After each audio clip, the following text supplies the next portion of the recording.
wadde ng'omwana yenna olunaku lwazaalibwa luba lwa ssanyu eri bakadde be, naye abazadde b'abaana bazaaliddwa ku Ssekukkulu essanyu lye balina likirako eri omwoki wa gonja. Tutuuseeko mu malwaliro ag'enjawulo okulaba abazadde wamu n'abaana bazaaliddwa ku lunaku olwaleero ku mazaalibwa ga Kristo, ssaako n'okulaba embeera mwe bali. Tusookedde mu ddwaliro Mengo ku woodi y'abazadde abali mu busenge kiyite private. Era eno tusanzeyo Kitone Grace azadde omwana omuwala owa kkiro 4.5. Agamba nti bamulongoosezaamu ku makya. Atutegeezezza nti azaala mwana we waakuna era nga yasinga banne obunene, era nga musanyufu kubanga amuzadde ku Ssekukkulu wamu ne Kristo. Mukama yazzeemu ekirooto kyange nampa akaana ku Christmas Day kuba nali nakyagala dda. Azaaliddwa ne Kristo era nsuubira tujja muyita Nowera. Mu Albert Kukuyemu gye tusanze Nakiranda Sylvia ng'azadde omwana omuwala owa kkiro 3 n'obutundutundu 3 era ng'amuzadde misana ttuku ku ssaawa 8 ez'emisana ng'asuubira okumutuuma Noweline. Mpulira bulungi okuzaala ku Christmas, mbadde sikisuubira kuba ennaku zange we nali nga nzigyamu antenatal nzaabalanga 29 oba 28, naye nakedde ku makya nenywa caayi naye nga mpulira olubuto olunumaalumamu olugenda nga bwe lweyongera, so kwe kujja wano bayisa 8 mbadde maze okuzaala. Mpulira essanyu lingi nnyo namutuuma Daniela Feva.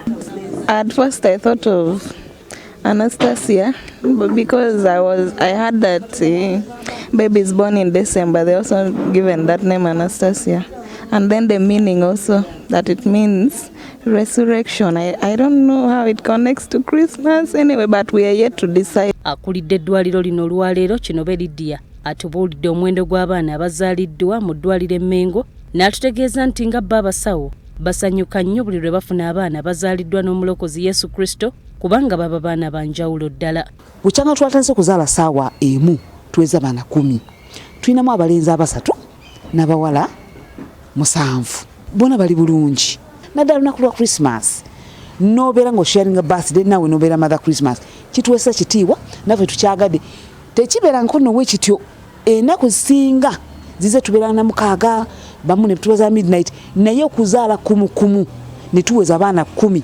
Bwe tuvudde wano ne twolekera eddwaliro lya Lubaga okulaba abaayi abazaaliddwa leero ne Yesu Kristo, era embeera mu ddwaliro lino tosanze ya ssanyu ddala. Wano omuzaalisa Rose Namusooke Ssekaggwa watutegeereza nti bazadde abaana 8 nga ku bo kuliko abalenzi 2 n'abawala 6, wabula nga bakyasuubira abalala okuzaalibwa kubanga bwe tuviiridde mu kifo kino nga waliyo abali mu zzaaliro abalinze okusumululwa. Tulina abaana 8 abazaaliddwa, abalenzi 2, abawala 6.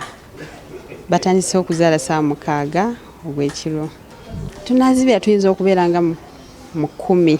Atututte ne tulaba abakyala ababugaanya essanyu, era wano Alupo Christine azadde omwana omulenzi asanyusa okutulaba. Atubuulidde nti alina essanyu lingi ddala kubanga abadde tasuubira kuzaala mutabani we wamu n'omulokozi, era yeebazizza nnyo nnyini ggulu n'ensi olw'ekirabo kyamuwadde ekikyasinze byonna. I'm very happy. That's all I can say. Mpulira essanyu lingi. Tebyabadde byangu naye Mukama yatusobozesezza ne bigwa bulungi.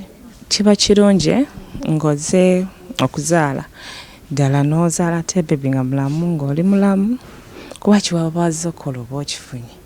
Ate sizaala nkoko Christmas kyewuunyisa. Batunamutuma Emanuela. Bwe tuviiridde mu malwaliro gano nga bakyalina abakyala batuuse okuzaala era nga balinze essaawa busaawa nabo okujaguliza wamu ne Kristo kubanga bazadde abaana ku lunaku lwe lumu n'omwana wa Katonda omulamu. Stella Nandawula Sendagire, BBS Terefayina, ageesigika.